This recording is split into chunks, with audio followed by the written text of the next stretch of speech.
Olá! Sejam todos muito bem-vindos a mais um vídeo aqui no canal. Eu sou o Thiago Bento, o investidor, e aqui nesse canal eu conto a minha trajetória, eu mostro a minha trajetória, com a construção de patrimônio para obtenção de renda passiva, Aqui eu mostro os meus investimentos, a minha carteira aqui previdenciária é aberta, onde eu invisto em fundos imobiliários e também em boas ações pagadoras de dividendos, em renda fixa, Então aqui eu abro, o meu investimento e a minha carteira previdenciária, carteira essa que eu estou trabalhando porque pretendo me aposentar com ela, tá bom? E hoje, eu estou aqui para um vídeo extremamente importante. Finalmente eu irei responder a pergunta que não quer calar, Tem sido muito perguntado. O MXRF11, aonde está o MXRF11 na sua carteira? Será que vale a pena, comprar MXRF11? Será que eu vou colocar na minha carteira o MXRF11? Então, hoje eu vim aqui exclusivamente para responder essa pergunta, para responder essas questões. Por que vai entrar o MXRF11 na minha carteira? Ou por que não vai entrar? Se eu vou comprar, se eu não vou comprar, se eu vou aportar pesado ou se eu vou esperar mais um pouco, tá bom? Então, assim, tenho sido muito questionado a respeito disso porque para quem investe em fundos imobiliários já há algum tempo, sabe que o MXRF11 é o maior fundo em número de cotista da Bolsa de Valores, sabe também que ele é um dos maiores em valor patrimonial e é um fundo que a galera adora, ama de paixão e que uma boa porcentagem dos investidores colocam aí o seu dinheiro, adquirem cotas do MXRF11. Então hoje nós iremos falar desse fundo imobiliário MXRF11, tá? Bom, então para começar, nós sabemos que o MXRF11 ele é um fundo que tem a maior parte dos seus investimentos em CRIs, em papéis, que é o fundo de papel. O MXRF11 ele é considerado híbrido porque também ele investe em alguns imóveis. Porém, o seu maior valor ali está alocado em CRIs, que é recebíveis imobiliários, que é dívidas do setor imobiliário. É dinheiro que é emprestado, para empresas do setor imobiliário, para construção de shopping, para construção de galpão logístico, Essas empresas precisam construir imóveis físicos, não tem todo o valor ali necessário para fazer essa construção, então, ou seja, ela adquire um empréstimo, certo? Para pagar ali a prazo com juros. Então, a maior parte do valor, a maior parte do patrimônio do MXRF11 está hoje em CRIs, é onde ele empresta dinheiro para empresas do setor imobiliário e recebe esse valor com juros. E o lucro que vem desses empréstimos, ele, repassa para os seus cotistas em forma de dividendos. Então, assim, a maior parte do dinheiro do MXRF11 hoje vem desses CRIs, vem desses recebíveis do setor imobiliário. Porém, também ele investe aí em alguns imóveis, por isso ele é considerado um fundo imobiliário híbrido, tá bom? E o MXRF11, uma coisa que acho que não dá para negar é que ele é um fundo de muita qualidade. Tá? Assim, ele é um fundo muito bem gerido, ele tem CRIs de qualidade, ele tem uma gestão muito boa, do seu patrimônio. Então, assim, isso chamou muita atenção, dos investidores. Outro fato também que fez com que o MXRF11 ganhasse muita notoriedade é o fato de ter um valor de cota relativamente acessível, Ele está hoje ali na casa de 10,50, vai dando ali 10,60, 10,55, já chegou a 10,90, já passou, inclusive de R$11 em alguns momentos. Mas assim, ele é um bom fundo, um fundo que é muito bem gerido, que paga um excelente dividendo com um valor de cota acessível. Então isso fez com que muitas pessoas, adquirissem cotas do MXRF11 e hoje ele é, o maior fundo imobiliário da Bolsa de Valores em número de cotistas. Recentemente, para vocês terem uma ideia, o fundo divulgou que atingiu a marca de 1 milhão de cotistas. O MXRF11 ele foi o primeiro fundo imobiliário da Bolsa de Valores a atingir a marca de 1 milhão de cotistas. É muita coisa, tá bom? Para vocês terem uma ideia, se não me falha a memória, o segundo maior fundo em número de cotistas é o HGLG11. Deixa eu dar uma olhada aqui no Investidor 10. O que ele fala para nós sobre o HGLG11 em número de cotistas? Porque se não me falha a memória, depois eu vou pesquisar certinho e ver se essa informação é correta. Mas, se eu não me engano, o HGLG é o segundo maior em número de cotistas. E hoje ele está com Deixa eu ver aqui, ó, número de cotistas do HGLG11, 441 mil, certo? Ou seja, se ele é o segundo, ele não tem nem metade do número de cotistas que tem o MXRF11, que na data de hoje, que eu estou aqui hoje é domingo, né? Estou gravando no domingo, 11 de fevereiro. Deixa eu ver quantos cotistas o Investidor 10 fala para nós sobre o MXRF11. Ó, MXRF11, número de cotistas, 1.022.786. Eu vou só confirmar essa informação, se realmente o HGLG11 é o segundo maior em número de cotistas, porque seria o quê? Seria menos da metade, né? Para vocês terem ideia o quanto esse fundo imobiliário MXRF11 se tornou querido, né? Se tornou conhecido, né? E atraiu, né, uma enorme quantidade de investidores. Ó, hoje, nós temos no Brasil hoje aproximadamente 2,5 milhões de pessoas físicas que investem em fundos imobiliários, né? E se você considerar que o MXRF11 ele já tem mais de 1 milhão de investidores, ou seja, 40% das pessoas que investem em fundos imobiliários no Brasil investem em MXRF11. Isso aqui é loucura, isso aqui é muita coisa, tá bom? Então assim, nós entendemos que é um excelente fundo, né? Não dá para negar, tem uma boa gestão, paga um bom dividendo e tem um valor de cota relativamente acessível, né? Hoje ele está, valor de cota 10,53, então assim, é acessível. Então de repente a pessoa que vai começar ali a investir em fundos imobiliários com 100, com 200 reais, para ela acha muito mais interessante ela comprar 10 cotas, 15 cotas do MXRF11 do que de repente comprar uma cota só de um outro fundo de papel, né, que custa 113, 120 reais, né? Então isso chama atenção e isso atrai, né, muitos investidores. E pelo fato dele ser um fundo muito conhecido, né, com uma enorme quantidade de investidores, ele acaba sendo aí um pouco mais atrativo, tá bom? E vamos então ao que me foi cobrado. Tiago, nós estamos acompanhando sua carteira, nós estamos vendo sua carteira, e cadê o MXRF11 na sua carteira? Por que você não investe em MXRF11? O que está acontecendo? Quando que ele vai entrar na sua carteira? Nós sabemos que o HGLG é um outro fundo muito queridinho e você já colocou na sua carteira. Então por que não tem o MXRF11? Então vamos lá, vamos responder essa pergunta. Antes disso, eu já quero pedir para você, se você não é inscrito no canal, se inscreva no canal, né? Deixa o like no vídeo para melhorar aí o nosso engajamento. Estamos com um canal totalmente novo. Eu tenho estudado para trazer sempre conteúdos relevantes, conteúdo interessante, conteúdo que vai agregar aí, tá bom? Na sua carreira, na sua vida como investidor. Se você não investe ainda, né, você vai aqui adquirir muito conhecimento, tá bom? Então se inscreve no canal, vem com a gente, que aqui é conteúdo de valor que vai agregar muito, tá bom? Na sua vida financeira. Aqui você pode aprender muita coisa, né, que você teria que pagar aí em cursos pagos, né, para estar aprendendo. Então assim, vem com a gente, se inscreve no canal, que eu tenho certeza que você não vai se arrepender, tá bom? E muito em breve você terá muito orgulho da sua trajetória, tá bom? Então, pessoal, eu comecei essa carteira previdenciária no mês de novembro de 2023, tá bom? E assim, eu escolhi ali alguns fundos imobiliários, né? E comecei a fazer investimento. Vinha aportando em novembro, dezembro, janeiro e agora também em fevereiro. Então assim, por que não coloquei MXRF11 na minha carteira? A questão é simples, né? Eu acho que é o mesmo motivo pelo qual a maioria das pessoas que não tem também vai falar esse mesmo motivo, que é o quê? Que a questão do MXRF11 está caro. Pera aí, Thiago, não entendi. Você acabou de falar que é um excelente fundo com valor acessível. Como é que ele está caro? É que assim, o erro, né, que a maioria das pessoas que estão iniciando nos investimentos em fundos imobiliários, a maioria o erro principal que eles incorrem é o quê? É confundir valor de cota com se está caro ou se está barato.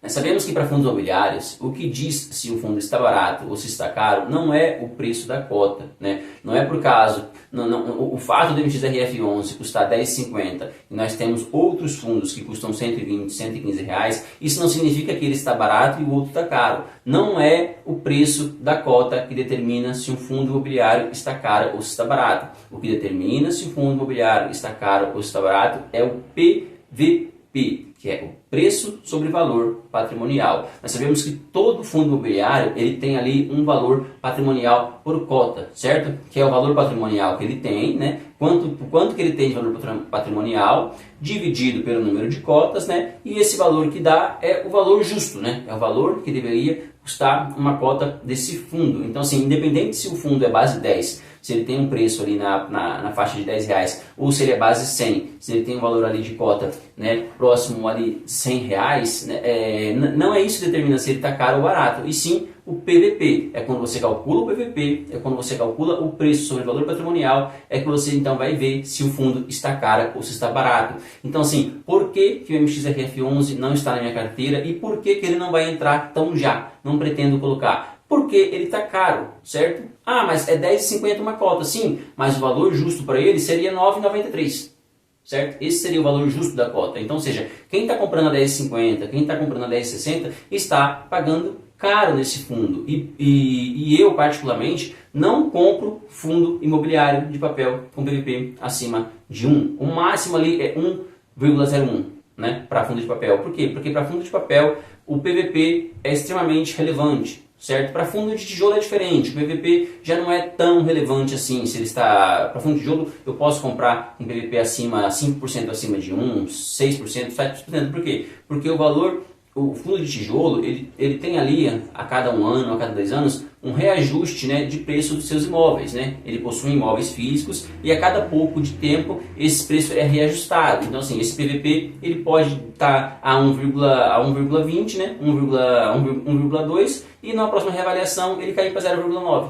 Certo? Por quê? Porque os imóveis valorizaram. Então, assim, para fundo de tijolo, o PVP não é tão relevante e eu não considero tanto na hora de adquirir, né, cotas desses fundos imobiliários. Porém, para fundo de papel é extremamente relevante e eu não compro fundo de papel com PVP acima de 1. E o MXRF11 ele já está há muito tempo com PVP acima de 1. Eu não me lembro de ter visto esse fundo imobiliário desde que eu comecei a investir com PVP próximo de 1 ou abaixo de 1. É o mesmo caso do HGLG. Eu também não encontro esse fundo abaixo do PVP. Porém, a HGLG é um fundo de tijolo que possui imóveis físicos. Então, assim, eu compro ele a 1,03, eu compro ele a 1,04 e 1,05, certo? Porém, para fundo de papel, eu não faço isso, tá? Então, assim, esse é o principal fator pelo qual o MXRF11 não faz parte da minha carteira e não vai entrar, né? A não ser que ele caia aí bem o valor dele, tá bom? Por quê? Porque é um fundo que está caro, tá? Vamos aqui para a tela do Investidor 10, dar uma analisada hoje nas informações que ele traz para nós a respeito do MXRF11, que aí a gente consegue entender um pouco melhor, né, o porquê, tá? Então, nós estamos aqui, ó. Já estamos na tela do Investidor 10, tá? Aqui está MXRF11, né? O Maxi Renda, o queridinho, né, dos investidores de fundos imobiliários. Hoje, preço da cota do MXRF11, R$10,53, tá bom? Dividend yield pago nos últimos 12 meses, um dividendo excelente, 13,01, 13% aí, dividendos pagos nos últimos 12 meses. Isso dá mais de 1% ao mês, é um retorno excelente, tá bom? Aqui, ó, aqui é onde está o motivo pelo qual ele não faz parte da minha carteira.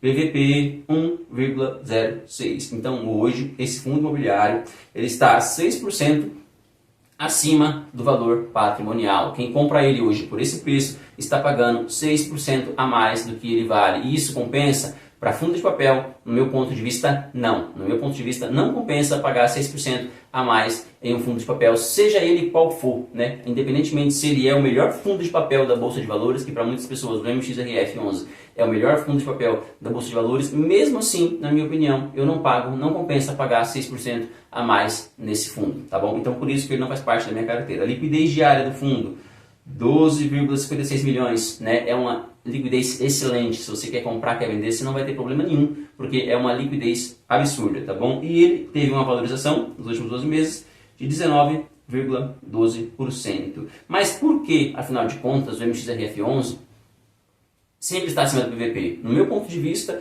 eu acredito que é principalmente pela questão da oferta e procura. É um fundo muito procurado, ou seja, quando você tem um determinado fundo onde muitas pessoas querem comprar e poucas pessoas ou quase ninguém tem interesse de vender, a tendência é que esse preço suba, que essa cota se valorize, e por isso que é muito difícil você encontrar esse fundo com PVP, né, 1 ou abaixo de 1, tá bom? Aqui tem o gráfico de valorização desse fundo, certo? E aqui, ó, valor patrimonial por cota, R$ 9,93. Isso significa que Esse é o valor justo, é o quanto deveria custar uma cota de MXRF11, R$ 9,93. Porém, hoje o mercado aceita pagar essa cota R$ 10,53, ou seja, 6% aproximadamente ali a mais do que ele realmente vale. Para mim, isso aqui não é interessante, para mim, isso aqui não compensa, tá pessoal? Então é por isso que esse fundo não faz parte da minha carteira, tá bom? E eu vou explicar o porquê, ó. Se a gente, eu vou aqui também na tela do investidor, continuando aqui na tela do Investidor 10, eu vou pegar aqui, por exemplo, ó, o fundo KNCR11, tá? É um fundo de papel também, né? Do grupo Quineia, administrado aí pelo grupo Quineia. Ó, pessoal, aqui esse é o KNCR11, tá bom?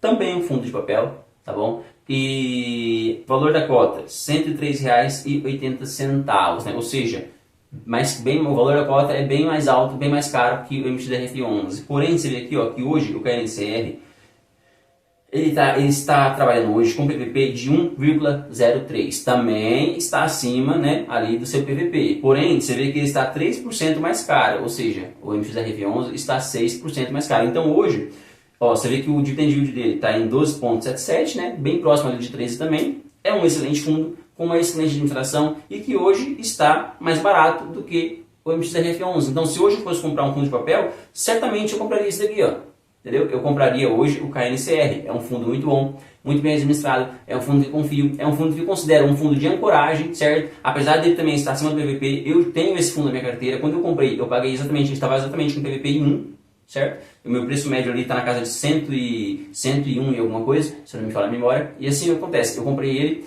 com PVP de 1. Hoje ele também está um pouco acima, mas ainda está, no meu ponto de vista, é mais interessante hoje o KNCR11 do que o MXRF11, que está 6% acima. O KNCR está 3% acima, tá bom? Não estou comprando o KNCR por esse preço também, tá bom? Eu geralmente espero ali cair um pouquinho ali, como os fundos imobiliários eles oscilam todos os dias, quando ele oscila ali para baixo, ali, ele chega a 101,50, é nesses momentos que eu gosto de comprar o KNCR11, tá bom? Só que o KNCR11, ele não tem um histórico de pegar um PVP de 1,05, 1,06, geralmente ele oscila ali entre 1,01, 1,03, aí ele baixa 1,02, depois ele baixa para 1, geralmente ele oscila aí nesse campo, tá bom? Então para mim hoje, se eu quero comprar fundo de papel, hoje para mim é muito mais interessante comprar o KNCR do que o MXRF11. Por quê? O KNCR é melhor? Não necessariamente. Eu considero que são dois excelentes fundos, muito bem gerenciados, porém um está com um PVP mais atrativo do que o outro, tá bom?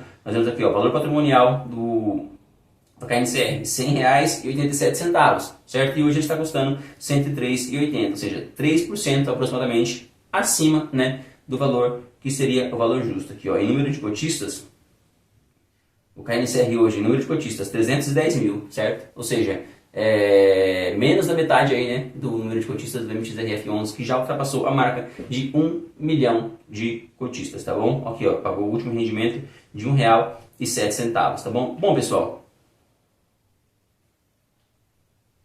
Bom, pessoal, então esse foi o vídeo de hoje, né? Eu espero que vocês tenham entendido, espero que eu tenha explicado bem o porquê do MXRF11, né? Apesar de ser um excelente fundo, o maior fundo da Bolsa de Valores em número de cotistas, o porquê que ele não faz parte da minha carteira. Isso significa que ele nunca vai entrar na minha carteira? Não, muito pelo contrário. Se ele chegar ali no PVP de 1, com certeza eu compraria o MXRF11 porque é um excelente fundo, muito bem gerenciado, que já vem aí há muito tempo tendo uma excelente performance, então não tem por que não ter esse fundo na carteira se eu conseguir ele com PVP justo, com preço justo. Sim, com certeza eu compraria porque é um fundo que traz uma excelente confiança para quem adquire as suas cotas. Porém, pelo preço que ele custa hoje, no meu ponto de vista, não compensa. Pessoal, lembrando que isso aqui não é indicação de compra nem de venda de ativos, tá? Não é porque eu falei aqui que eu compraria o KNCR que eu estou dizendo que você tem que fazer isso. Não. Analise, aprenda a analisar, né, os ativos, analisar os fundos imobiliários, né? Vai lá no RI, né? Acompanhe qual é a carteira de crise desse fundo e veja se é interessante para você. Para mim hoje, né? Se eu tivesse que comprar, eu compraria o KNCR e deixaria o MXRF11 esperando um pouquinho mais, tá bom? Pessoal, obrigado por ter ficado até aqui. Que Papai do Céu abençoe muito a sua vida. Falou, valeu.